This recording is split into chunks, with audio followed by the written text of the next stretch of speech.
Exciting news, especially for my watercolor class. My friends at Legion sent me this wonderful little sample packet of different types of watercolor paper. So I think what I'm going to do is do the same exact painting on each piece. This is cold press, 140 pounds. Hot press, 140. Oh yeah, very smooth. Hot press, ooh, this is heavy, 275 pounds. And then cold press, 300 pound. So let's do some little baby landscapes and decide what the differences are from one to the next. So I've got a yummy palette going here. I'm gonna do just a very rough, or shall I say loose, landscape. So I've got some indigo, I've got my favorite Prussian blue, and then some cobalt with some Payne's gray in to give it a dusty look. So I think I'm also going to maybe indicate some land. So let me make a nice warm kind of brownish green. And we're going to use a lot of pigment. And I'll tell you why, because we're going to practice wet on wet. I found that that's the hardest thing for my students because they're shy with their water. So first thing we're going to do, and I'm using dirty water so you can see, we're going to wet. Oh, I can't see very well. We're going to wet things down. And I'm leaving some white in here. And then we're going to start with sort of an aqua gray sky. I'm going to try to get a lot of pigment here.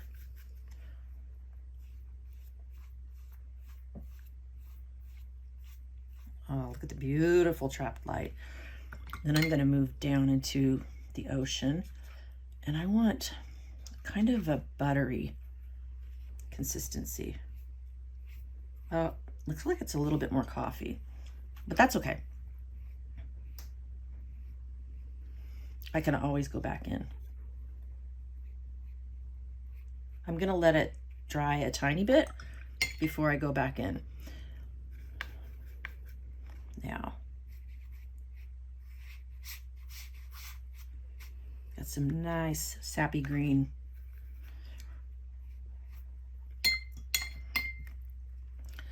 So, kind of don't want to mess with the sky. It looks so good. But let's...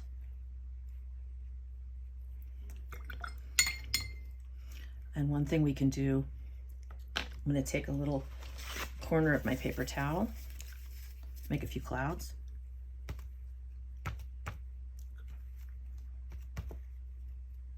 They'll show up better later. I like this bleed here. So now I'm going to get some super thick combination of indigo and Prussian.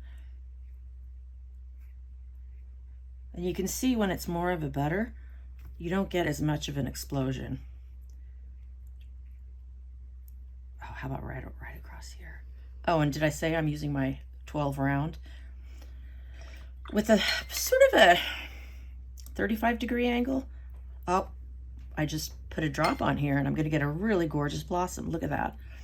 So let me grab some, what's my green? Hooker green. Add that into the mix. I'm going to add a little bit of sheer orange because I want it to look more brown.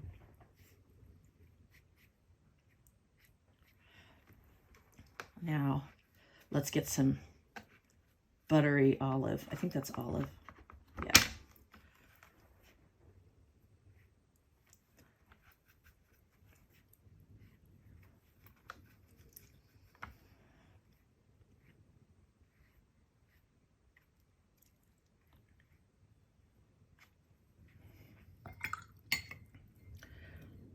Wow, some super cool effects. I think I want to add sort of a purpley indigo. Yeah.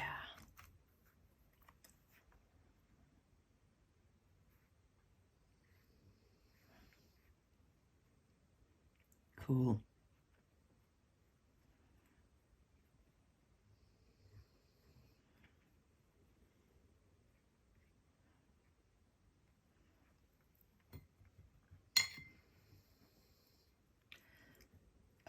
almost don't want to do anything else to it. It's so cool. I think I'm going to move on to the next one. Since this one was what I normally use, the Legion cold press. I'll show you. It's the Stonehenge cold press. And that's pretty much what I use all the time.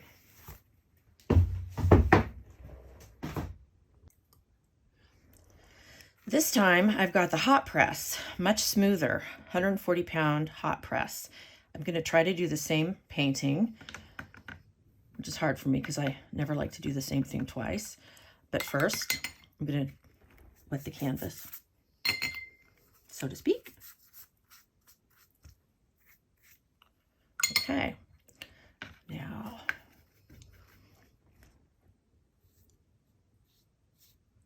oh, I have a lot of water this time, but you know why? Because it's smooth. It's cold press. It's going to do a totally different thing. Oh, this is so exciting. I'm trying to leave kind of as much white as I left on the other one. Now I'm going to my Prussian blue. And I'd say I've got, well, I think I've got milk. But again, it's going to act differently because it's just sitting on top of the paper. And what I did before is I let it dry a tiny bit and came back in. I think we're going to get some big bleeds. This is butter.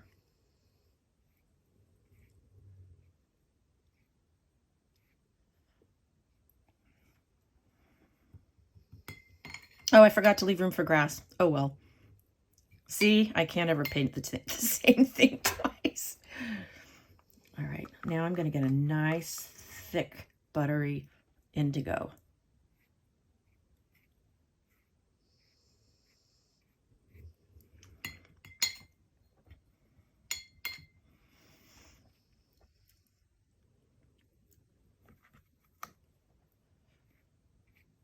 The bleed did slow down with that. Okay, now I'm going to set this one aside, but first maybe I'll make a couple clouds.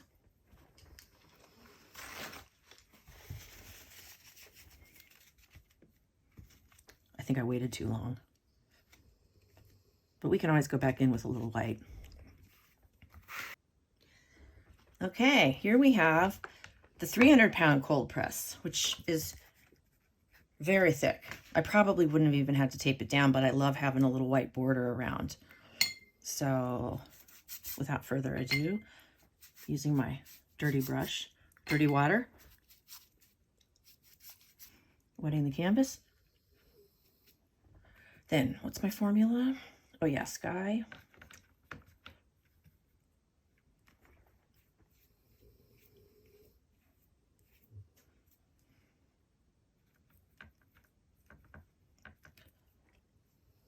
Some butter.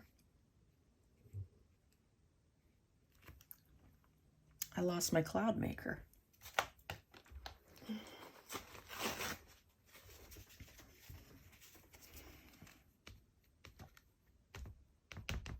I think I liked it better without clouds.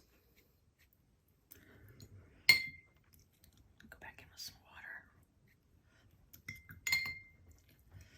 Now, got my Prussian blue. Don't forget the land, Jenny. Don't forget the land.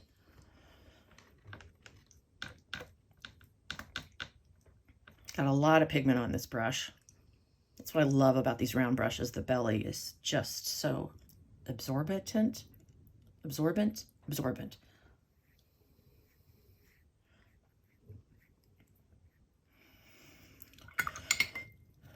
Now let's grab some indigo.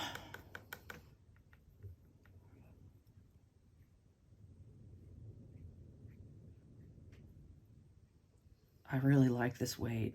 This might be my favorite paper weight. It's just soaking it up.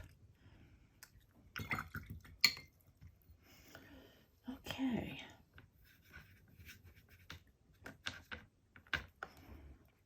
Lanto. Not a lot of land, but some.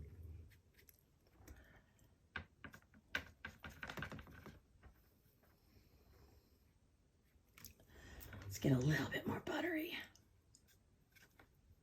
I'm pretty much just dragging it through the pigment and not even grabbing any more water on the brush.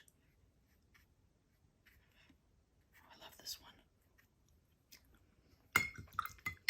I am going to cheat a little, make it a little different. I'm going to grab some of the aqua from the sky, bring it down here like we've got some little reflections going on. Oh, that's my favorite so far. All right, next. Last but not least, we've got the 280 pound, I think, I just taped over, hot press. So again, this one's going to be smooth. And we're going to see if we get, that's kind of neat how it just sits on top and bleeds. Very different effect. We're going to see if there's a difference now that I'm on a thicker, sturdier stock.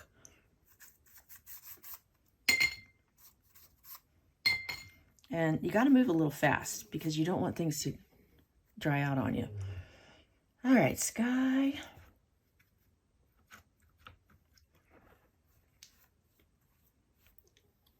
Oh yeah. Very wet. Add some butter. It just explodes. Prussian blue. We have a very wet ocean. And you know what I'm going to do? I think it's really puddly right here. And I got a little friend. I'm going to pick up a little.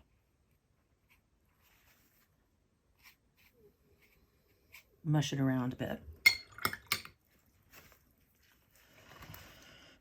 Okay, let's try that again.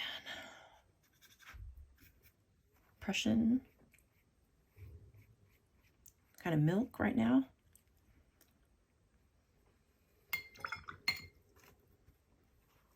Let's get some buttery indigo.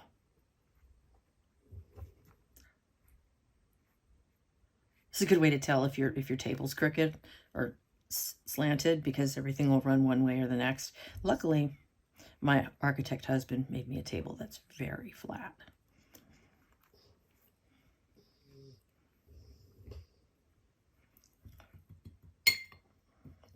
Okay, the ground had dried out a lot. Even the hot press dries fast. I'm tilting my paper a little bit because I want it to flow that way. Need a little bit darker. Hookers. I might just cheat a little and bring some of the green colored echo up here. Okay, now we're gonna let them dry. Okay, it's the next day. Everything is bone dry. This is the first one I did. It's the Stonehenge Aqua Cold Press, 140 pound. Some really gorgeous bleeds and a big old blossom. Then we've got what may be my favorite. It's cold press again, but it's 300 pounds. Look at all that texture. I can compare the two. There is a difference. Then we have hot press. This is the one I forgot. I forgot to do the ground, but you can tell it looks like a lot of the pigment just sat on top and sort of bled out. This is the heavier. This is the hot press. Oh, 550. I was wrong yesterday. Boy, it's really cool. But yeah, you can see the difference. Interesting. So I think, let me compare the two heaviest ones. Even though I love this, even though it has absorbed a lot, it stayed very vivid. And a lot of that's because we plugged in a lot of heavy pigment. So there you have it. Test is over. The next lesson, I'm going to show how to add a little bit of detail to these. Well, my very favorite, the winner is Stonehenge Aqua Cold Pressed White 300 pound. Of course, because it's the expensive one. So I'm going to add a few little tiny details to make this painting come alive. So I've got a size 2 brush and a size 4, and they're both round brushes. I am going to start at the top. What I want to do is a handy little trick. I've got a cloud right here, but it's not really showing up, so I'm thinking I'm going to turn it into a sun. So I'm going to dampen a Q-tip.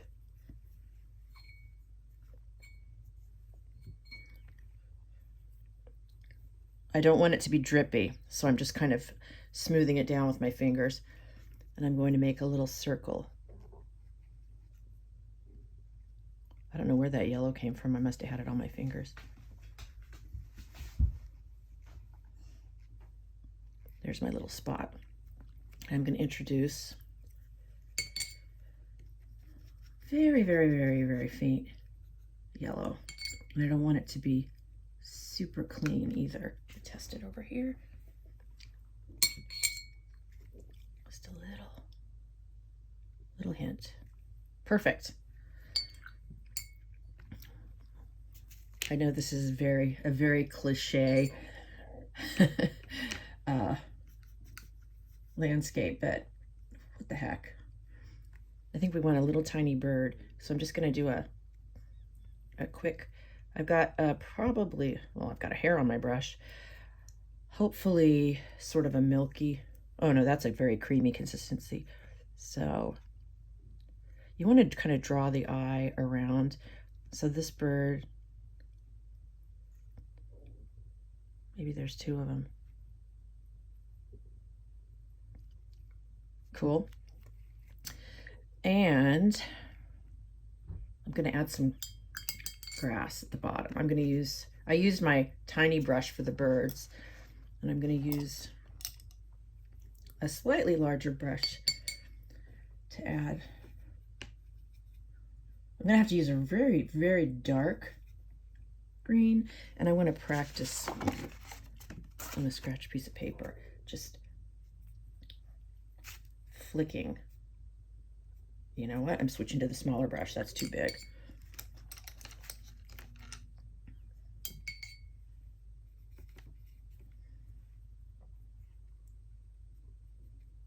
Oh, now we're talking.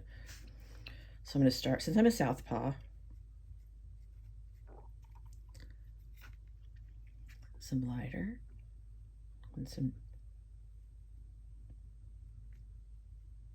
darker. And maybe a little bit over here. Lighten it up a little. Move paint over. You need plenty of room to work. So I've got very wet value here. Then I'm going to go back in some darker. And again, just like with everything else, we're working very fast.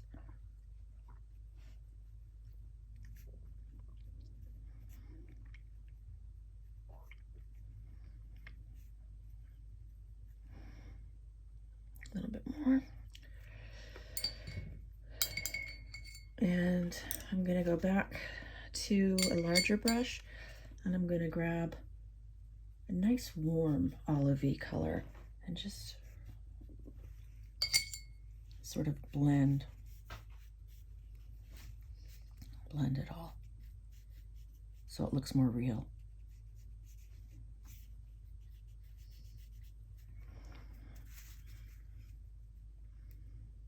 I'm done.